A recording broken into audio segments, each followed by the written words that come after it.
বাংলাদেশ জামাত ইসলামের কেন্দ্রীয় নির্বাহী পরিষদের সদস্য, ঢাকা মহানগর উত্তরের সম্মানিত আমির জনাব মাওলানা সেলিমউদ্দিন, মঞ্চে বসা কেন্দ্রীয় নেতৃবৃন্দ, মহানগরের নেতৃবৃন্দ, সম্মানিত সুধীমণ্ডলী, সাংবাদিক বন্ধুগণ, প্রিয় রুকন ভাই ও বোনেরা, আমি আল্লাহ সুবহানাহু ওয়া তাআলার শুকরিয়া আদায় করছি আমাদের ছবিটা এটাই যে রব্বুল ইজ্জত আমাদেরকে একটি শ্বাসরুদ্ধকর অবস্থা থেকে এই জাতিকে মুক্তি দিয়েছে। আলহামদুলিল্লাহ রাব্বিল আলামিন। মাহবুবের দরবারে শুকরগুজারি করছি যিনি এই জাতিকে নিকষ কালো অন্ধকার থেকে আলোর মুখ দেখিয়েছে। আলহামদুলিল্লাহ রাব্বিল আলামিন। বিগত 17.5 বছর এই জাতিকে অনেক জুলুমের শিকারে পরিণত হতে হয়েছে।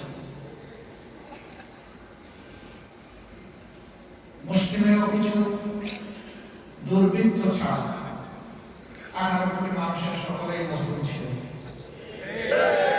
আর মুসলিমদের সামনের কাতারে ছিল বাংলাদেশ জামাত ইসলামী।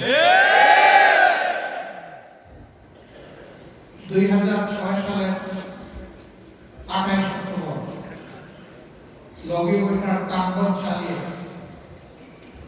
বাংলাদেশের মানবতাকে, গণতন্ত্রকে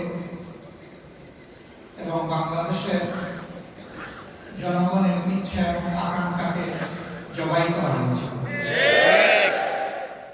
ওই দিনই সত্যিকার অর্থে বাংলাদেশ পথে রয়েছে।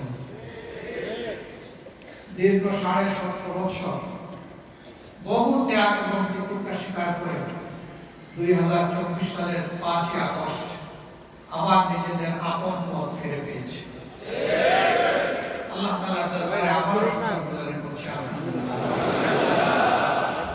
28 তারিখ যাদেরকে খুন করা হয়েছিল তারা কারো উপর তেড়ে যায়নি, দিয়ে ছুড়েনি, কারো উপর আঘাত করেনি, গায়ে পড়ে কারোর সাথে ঝগড়া হয়নি।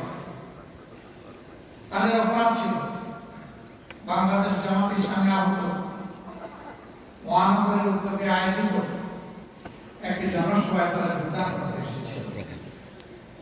স্পষ্ট বিবাদ, অসংখ্য টিভি মুভি ক্যামেরার সামনে তাদেরকে সাপের মতো